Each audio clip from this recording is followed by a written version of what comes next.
नमस्कार, मी पंजाब डक. आज आहे 19 जून 2025. मी म्हणलं होतं ना दुपारच्या राज्यामध्ये सरी होती. आज या ठिकाणूनच मी अंदाज दिला होता की राज्यामध्ये सरी येणार आहे. तर पाहू शकता हे आपलं शेत आहे ना, इथं शेतामध्ये गाडी उभा केलेली आणि पाऊस सुरू झालाय. राज्यातल्या सर्व शेतकऱ्याला सांगतो, हे तातडीचा अंदाज म्हणून सांगतो की राज्यामध्ये सांगायचं झालं आज 19 जून, 20 जून आणि 21 जून या 3 दिवसामध्ये सरी येणार आहेत. भाग बदलत पडणार आहेत. सगळीकडे सर्वदूर पडणार नाही, पण आज उद्या परवा या 3 दिवसात मात्र चांगल्या जोराच्या सरी येणार आहे. अर्ध्या घंटाच्या येणार आहे, 20 मिनिटाच्या येणार आहे, 10 मिनिटाच्या येणार आहेत. म्हणून हा अंदाज लक्षात द्यायचा.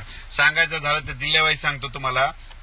पुणे जिल्हा, नगर जिल्हा, धाराशिव जिल्हा, लातूर जिल्हा, त्याच्यानंतर बीड जिल्हा, त्याच्यानंतर नगर जिल्हा, संभाजीनगर, नाशिक तर खूप, उत्तर महाराष्ट्र खूप पडणार, त्याच्यानंतर जळगाव जिल्हे खूप पडणार, त्याच्यानंतर संभाजीनगर जोरात राहील, त्याच्यानंतर जालना देखील जोरात राहील, त्याच्यानंतर बुलढाणा देखील जोरात राहील, त्याच्यानंतर परभणी जिल्ह्यात राहील, हिंगोली जिल्ह्यात राहील, वाशिम जिल्ह्यात राहील, नांदेड जिल्ह्यात राहील, त्याच्यानंतर यवतमाळ जिल्ह्यात देखील राहील, धर्माबादकडे राहील, तेलंगणाकडून बी पडेल, त्याच्यानंतर विदर्भामध्ये अमरावतीकडे राहील, अकोल्याकडे राहील, वर्ध्याकडे राहील, अकोटकडे राहील. म्हणजे सांगायचं हे जिल्ह्यामध्ये मात्र ह्या 3 दिवसात मात्र पाऊस पडणार आहे.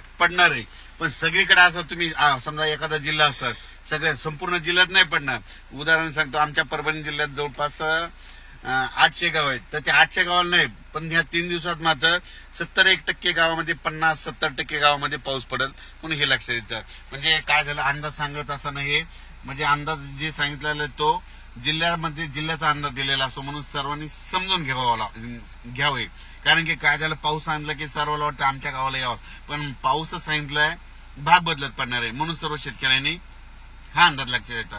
पण तुमच्यासाठी आनंदाची बातमी आज म्हणजे तुम्हाला एक सांगतो, 19, 20 आणि 21 या 3 दिवस मात्र सरी येणार आहेत. जीवदान भेटणार आहे. ज्याने कापूस लावला त्याला जीवदान भेटणार आहे. म्हणून हे लक्षात घ्यायचं.